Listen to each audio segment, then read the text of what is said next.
Thanks again to all of you that have tuned in to this five greatest players in NFL team history series so far. The playlist for the videos that have come before, and maybe whenever you're watching this video that have come after, that playlist is in the description box down below, so make sure you check it out again. I'm doing all 32 teams here throughout the month of June. Today's team I'm talking about is the Buffalo Bills, an organization that was one of the charter members, so to speak, of the old AFL that came over in the AFL NFL merger. And this is a Buffalo Bills organization that has had some flashes and had some moments of being really good, but they've also had a lot of down years and a lot of bad years, frankly.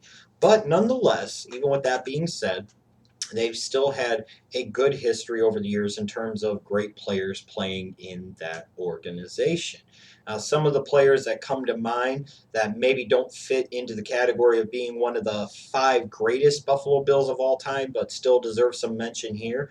You could look at Jack Kemp, the first, great quarterback, so to speak, in the history of the Buffalo Bills, a guy that was the face of the franchise for years in the 60s. Cookie Gilchrist would be another example of a guy that I think often gets forgotten about in his place in Buffalo Bills history. I look at Andre Reed, who just gained induction into the Pro Football Hall of Fame as part of the 2014 induction class. Other players like Cornelius Bennett, another Hall of Famer like a Billy Shaw. There's been some good players in the history of the Buffalo Bills organization, but I feel very confident that I've got the list right of the five greatest Buffalo Bills of all time. And now I'm going to reveal that list to you. Number 5, Joe DeLamielleure. And easy for you to say 5 times fast, I know. The right guard, 26th overall selection in the first round out of Michigan State in the 1973 NFL Draft. While he only spent 7 seasons with the Buffalo Bills, those 7 seasons were notable. He was a 5-time Pro Bowler, a two-time first team All-Pro, a member of the 1970s NFL All-Decade First Team, and a guy that was a part of that famous Electric Company offensive line that cleared the way in the 70s for the great performances of one Orenthal James Simpson. It took years for DeLamielleure to finally get his place, his rightful place in the Pro Football Hall of Fame, but he finally did. His 7 years in Buffalo, 5 times a Pro Bowler, 2 times first team All-Pro, and thought well of enough in that decade compared to his competition, compared to his peers, to be named to the 1970s NFL All-Decade team. Number 4, Thurman Thomas, who was a second-round pick, 40th overall out of Oklahoma State in the 1988 NFL Draft. When you look at Thurman in his time, people will always talk about Emmitt Smith, and they'll definitely talk about Barry Sanders. But perhaps during his era, the most well-rounded and complete running back in the National Football League was not either one of those two. It was Thurman Thomas. During his 12 seasons in Buffalo, he was a 5-time Pro Bowler, a 2-time first-team All-Pro. He was a 4-time leader in the NFL in total yards from scrimmage. He had 8 straight 1,000-yard rushing seasons. He was the 1991 NFL Most Valuable Player. He's now in the Pro Football Hall of Fame. He was a key cog and component in those Buffalo Bills teams from 90 to 93 that won 4 straight AFC championships, a feat that has never been equaled or duplicated in the modern NFL, that played in 4 straight Super Bowls.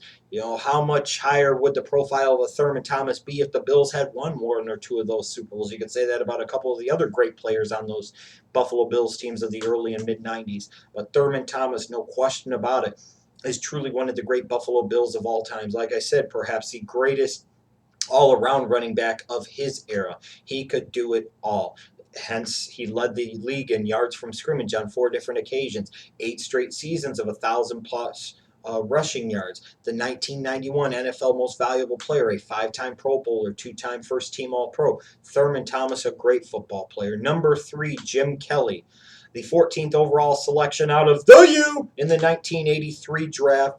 When you look at Jim Kelly, he's right now apparently bravely trying to fight against cancer, and hopefully he comes through that fine. but he was a player, a part of that great 83 draft class, and that still to this day talked about 83 quarterback class in particular. Now, of course, it took a few years for Jim Kelly to get to Buffalo. He played for the Houston Gamblers in the USFL for his first 3 seasons, but when he finally got to Buffalo in 1986, the fortunes of the organizations really started to change. He was a 5-time Pro Bowler, a 1-time first-team All-Pro. He was, again, the leader of that team. He was the face of that Buffalo Bills franchise in the 90s. He was that guy. He was the one that ran that K-gun offense, that no-huddle offense that really took the league by storm in the early 90s. He led this team to 4 straight AFC championships / Super Bowl appearances and was also thought well enough as a quarterback to be a first-ballot inductee into the Pro Football Hall of Fame. Jim Kelly is the quarterback of quarterbacks in the history of the Buffalo Bills. All Buffalo Bills quarterbacks in the future will be measured against Jim Kelly, whether that's E.J. Manuel or so on and so on and so forth and so forth. The only way you're ever going to surpass Jim Kelly in the minds of Buffalo Bills fans as a quarterback is to do the one thing that he failed to do, and that is win a Super Bowl. Number 2, the first overall selection in the 1969 draft, the Heisman Trophy winner out of USC, Orenthal James, better known as O.J. Simpson.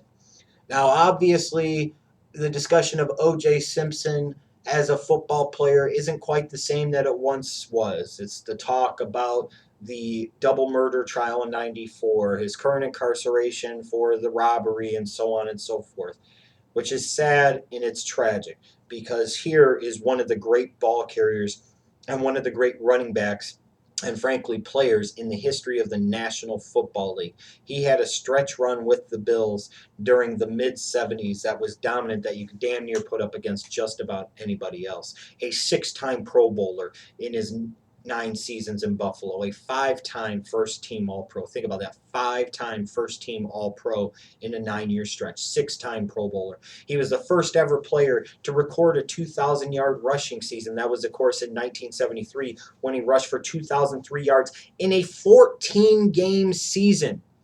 I know Eric Dickerson technically holds the record for most rushing yards in a season, but that was, again, in a 16-game season. You could look again at a guy like an Adrian Peterson who came very close to Eric Dickerson's record. But O.J. Simpson got to 2,000 yards first, and he did it in a 14-game season on a bad Buffalo Bills team in the 1970s. He was a 4-time league leader in rushing yards, which to me is incredibly impressive because, again, he played on some really bad Bills teams in the 70s that never really had anything at the quarterback position and lacked talent all around him other than maybe somebody like a Joe DeLamielleure.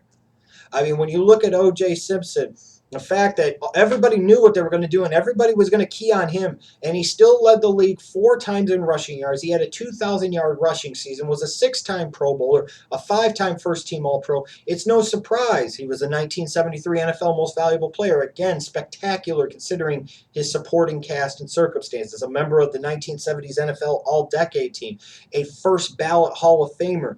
I mean, O.J. Simpson, it's a shame what happened away from the football field because it takes away from the legacy of true greatness that was the body of work of O.J. Simpson's career as a Buffalo Bill.